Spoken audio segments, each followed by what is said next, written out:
over the last year. It's been a bit tricky to navigate at times. Some days it's hard to know how to fill your time. It's easy to fall down that black hole, isn't it, when you start thinking about when you'll next be able to spend time with people that you love and the people that you miss, and those people that really make you belly laugh. But somehow we've all made it to this point, and I think that should be celebrated. We've navigated the hard times, we've made do with a new existence that has felt maybe at times like a bit of an ill-fitting outfit. Some of us might be feeling a bit battered and bruised from the experience, and we might be feeling ready to embrace the next step and embrace the freedom that comes with that. Well, I think some of us might be feeling really anxious about the next step and also what that freedom will look like. I know I kind of yo-yo between the two things pretty much every hour of every day, really. Um, Maybe over the last year or so, you've caught yourself asking those inevitable big questions like, why am I here? What is the point to any of this? Is there a God? All those valid questions that I can't answer in 5 years, let alone 5 minutes. So I've been a Christian for a really long time, not that I'm claiming to be a very good one. I was brought up in a Christian home and I became a Christian when I was just 5 years old. Then again when I was about 11, then again when I was about 15, and probably at some point again in my 20s and 30s, because you can never be too careful. Suffice to say, Jesus has always been a constant in my life, from the very simplest of ways to some pretty big, mind blowing ways. I would say that my relationship with Jesus has definitely shaped my life. I'm aware of answers to prayer when I've fired them up to the sky in panic. I can see, looking back, where Jesus has helped me deal with loss and grief.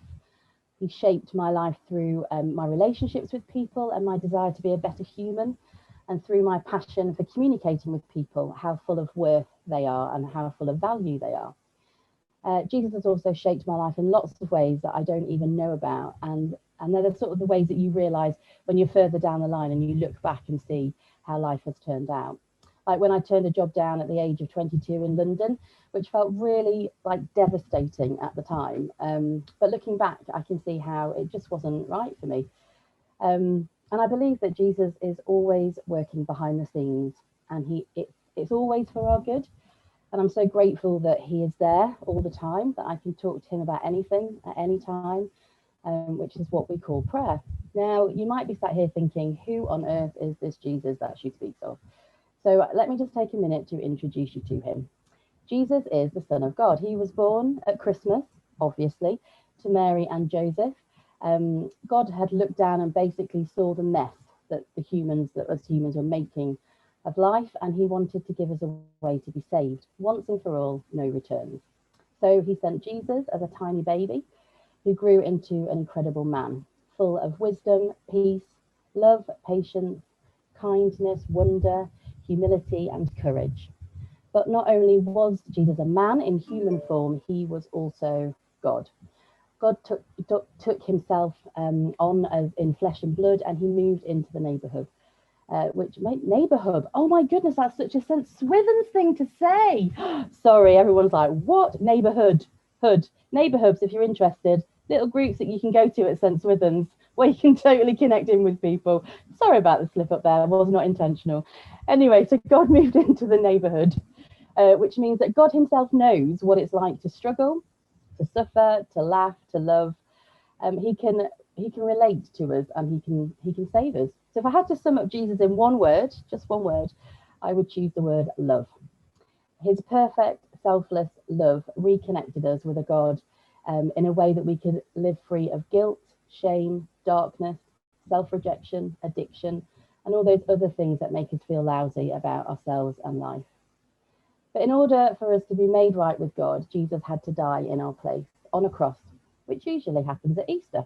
But the best bit of the story is that it didn't end with Jesus' death. 3 days later, Jesus came back to life like a real life superhero. He returned to heaven, where He sits right now beside God, interceding for us, which basically means that He's talking to God all the time about us, about you, telling Him all the good stuff about you, and asking God for His very best for you. Now, that might be a lot for you to process, but I felt like it was really important for you to know who Jesus is. And regardless of how you might feel about yourself, Jesus loves you completely until the end of time. If I imagine my life without Jesus, I know I'd be a completely different person, and most probably for the worst. In fact, I'm not sure I would even still be here. Jesus has changed everything for me. He's literally shaped my life and given me the desire to choose to live. Jesus helps us to remove the filters of negativity that we view the world and people through. He helps us when we feel weak, not just in physical strength, but in our soul. When we feel small and tired, He is our strength. When we are sitting with pain, He gives us perfect peace and comfort. When we're struggling to find purpose, He tells us He has a perfect plan for us and He gives us hope. When we hate what we see reflected back at us, He tells us that He delights in us and He tells us we are wonderfully made. When we feel sad and alone, He gives us joy and purpose. And when we worry about the future, He tells us that all our days are written in His book and His plans for us are good and perfect. When we get things wrong and we mess up, He forgives us and He restores our soul. Jesus is the best example of living well. His life shapes our future because He always wants the very best for you and for me. Could you imagine stepping into a future that's full of the very best things for you, regardless of your level of goodness or whether you think you deserve it?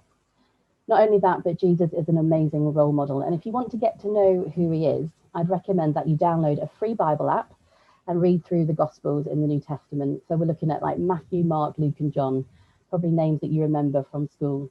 They tell you all about the wonder of Jesus and what He is capable of. I believe that Jesus will shape your future if you ask Him to. He waits for that invitation from you to be by your side, cheering you on and championing you every step of the way.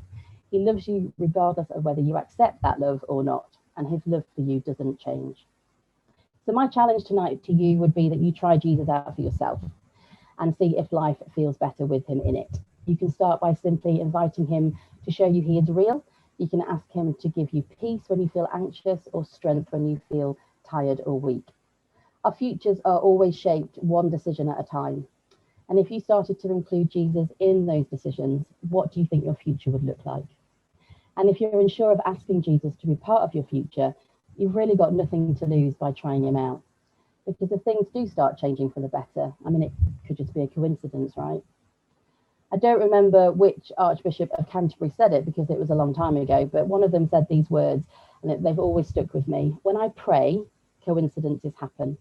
When I don't, they don't. So how many coincidences will it take before we accept that Jesus wants to know us? And the way I see it is, it's not one of those what have you got to lose situations. It's actually one of those what have you got to gain situations.